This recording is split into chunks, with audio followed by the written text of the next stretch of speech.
Pato has given Milan the lead. Alexandre Pato could have become a beast of a player, but he also could have never pursued a career in football.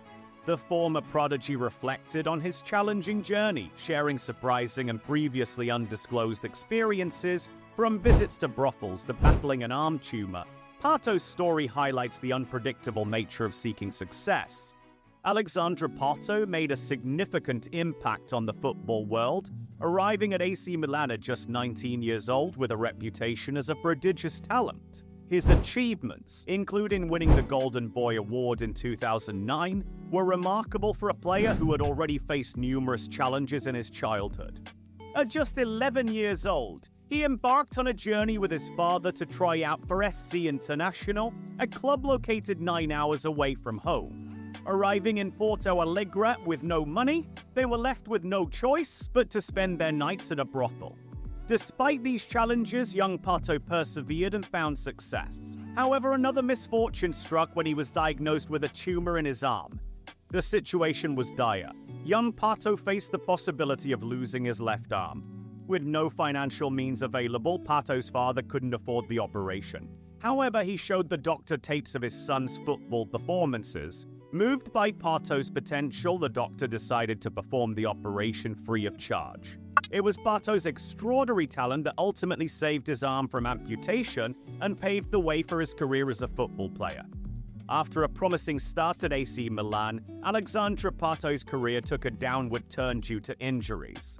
His last notable achievements date back to 2012, followed by a series of setbacks including a stint in Brazil, a disappointing loan to Chelsea, and a mixed season at Villarreal. He then moved to China to try his luck there. Feeling lost, Pato sought redemption in the United States with Orlando City. He played in 22 games for Orlando City, scored 3 goals and provided 5 assists, before moving to Sao Paulo in May 2023. Here in Brazil, he scored over 40 goals, signaling a potential return to form. Pato's journey in football has been a rollercoaster ride, but his perseverance and dedication have kept him going.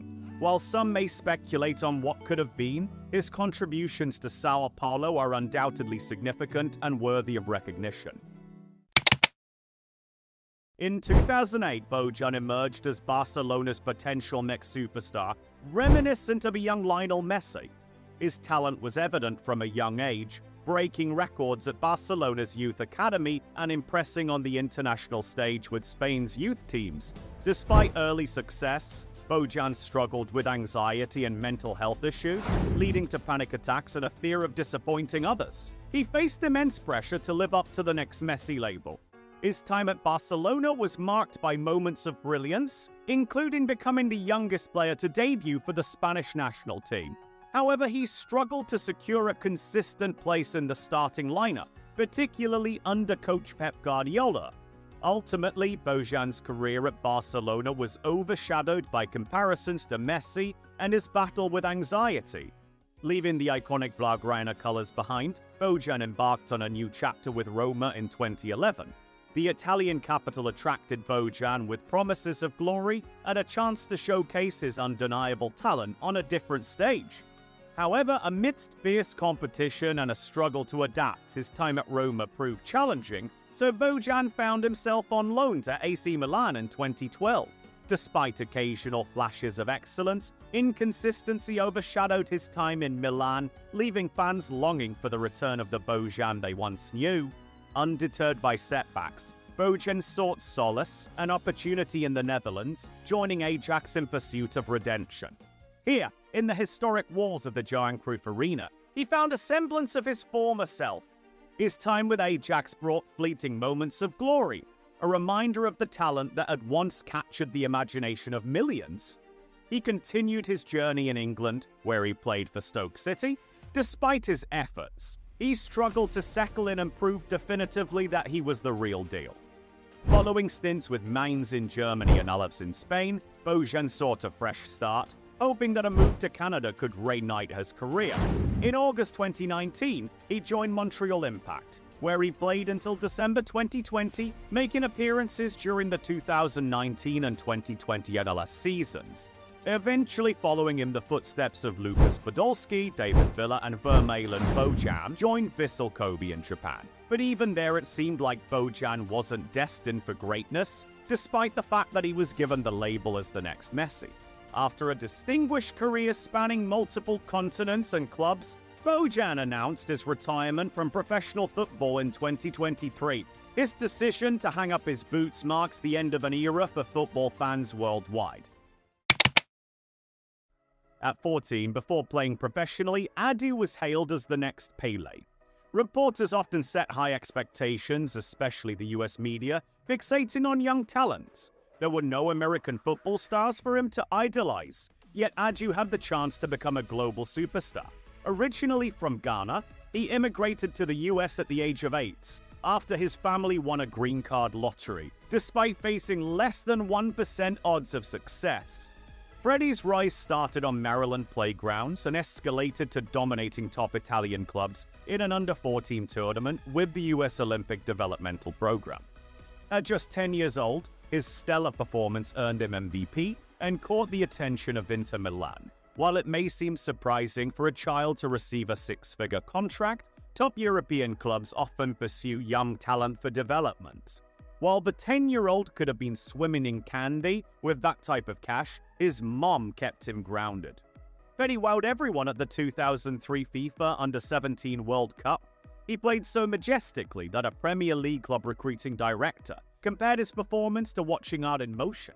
Despite offers from European teams, Freddy chose MLS, where he could start immediately and play close to home. DC United drafted him first overall in 2004, a crucial move for a struggling MLS seeking star power. Freddy quickly rose to fame through a vigorous marketing campaign even before his debut match. Despite being hailed as MLS's leading star, he struggled to blend in with his team, feeling targeted and lacking special attention from his coach.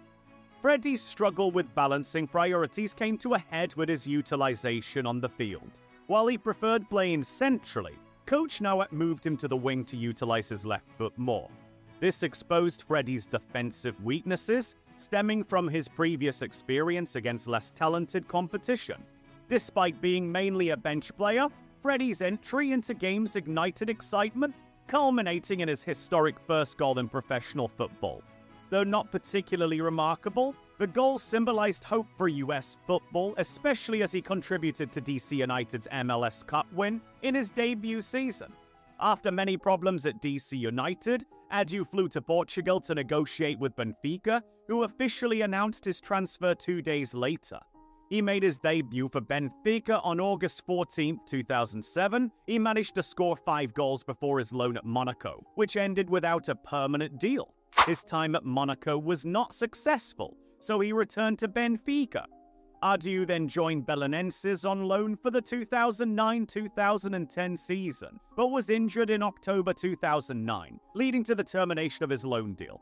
On February 1st, 2011, Adu moved to Turkish side Rizerspa, where he made a notable debut, assisting 2 goals. He scored his first goal for the club on March 6th. In August 2011, Adu returned to MLS signing with Philadelphia Union.